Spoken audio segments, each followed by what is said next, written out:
தங்கமான உறவுகளுக்கு வணக்கங்கள். இந்த பிக் பாஸில் விளையாட்டு சுவராசியமாக போகுதுன்னு பார்த்தா சண்டையும் சச்சரவுமாத்தே நிறைய போகுதுங்க. அது இந்த பார்வதி கம்முக்கு என்னதான் ஆச்சுன்னே தெரியல. பேட் டச்னு ஒரு தடவை நடந்த ஒரு விஷயத்த பப்ளிக்காக 100 முறை சொல்லிகிட்டு இருக்காரு இந்த கமுருதன். ஒரு பொண்ணு ஒரு அசிம்ஷன் சொல்கிறது என்ன தப்பு இல்லையே, ஒரு ஃப்ரீயாக பேசுகிறாங்க, ஃப்ரீயாக இருக்கிறாங்க, ஏன் அந்த மாதிரி பண்ணால் சும்மா இருப்பாங்களா இல்லையான்னு ஒரு டெஸ்ட்டு கூட பண்ணியிருக்கலாம். எனக்கு தோணுச்சு அப்படின்றத சொல்லிவிட்டு எத்தனையோ முறை சாரி சொன்ன பார்வதியை இந்த கமருதன் சும்மாவே நோண்டிக்கிட்டே இருக்கிறான். பார்வதியை பற்றி சொல்லணும், நிறைய பெண்களுக்கான ஒரு விஷயங்களை தன்னுடைய சோஷியல் மீடியாவில் பதிவிட்டுருக்குறாங்க.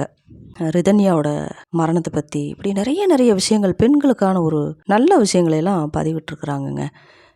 கண்டிப்பாக அந்த பொண்ணு ஒரு எஃபோர்ட்டான கேர்ள், ஒரு எந்தோஷமான ஒரு கேர்ள். தனியாக நின்று நம்ம ஜெயிக்கணும், ஆண் பெண் பேதம் இருக்கக்கூடாது, பெண்ணுக்கும் அந்த வீரம் தீரம் எல்லாமே இருக்குது, இண்டிபெண்டன்ஸு இருக்குது, செல்ஃப் கான்ஃபிடென்ட் இருக்குது, செல்ஃப் ரெஸ்பான்சிபிலிட்டி இருக்குது அப்படின்னு நிறைய விஷயங்களை சோஷியல் மீடியாவில் போட்டிருந்ததை நம்ம பார்த்துருக்குறோம். கண்டிப்பாக அந்த பிள்ளைக்கு ஒரு இண்டிவிஜுவாலிட்டி இருக்குதுங்க. எல்லோரும் வாய் பேசுகிறாங்க அப்படின்னு தன்னை பாதுகாத்து கொள்வது கூட அந்த வாய்ப்பு வச்சு திறமையாக இருக்கணும். பெண்களுக்கு அது ரொம்பவே கை கொடுக்கும். அதைத்தான் எஸ்டாப்ளிஷ் பண்ணிகிட்ருக்காங்க நம்ம பார்வதி. ஆனால் கம்மு ஏன் இப்படி நடந்துக்கிறாருன்னு தெரியல. பெண்கள்கிட்ட எவன் ஒரு பையன் டீசென்சியாக ரெஸ்பான்சிபிலிட்டியாக இருக்கிறானோ அந்த ஆண்மகன் எல்லா எல்லாருடைய மனதிலையும் நிறைஞ்சிருப்பான்னு தான் நான் சொல்லுவேன்.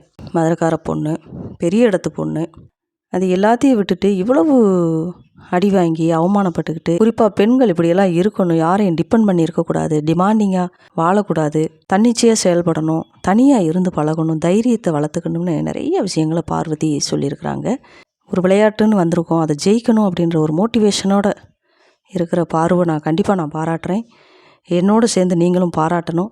அவங்கள ஓட் பண்ணி ஜெயிக்க வைக்கணும். நல்லவங்களை ஆண்டவன் சோதிப்பான், ஆனால் கைவிட மாட்டான். கெட்டவங்களுக்கு எல்லாமே அள்ளி கொடுப்பான், ஆனால் கடைசியில் கைவிட்டுருவான். இதுதான் இந்த போட்டி பிக் பாஸ் 9ல் தெரிய போகுது. யார் அந்த வெற்றி கனியை வாங்க போகிறாங்க அப்படின்னு பொறுத்திருந்து பார்ப்போம். வாழ்த்துக்கள். நன்றி, வணக்கம்.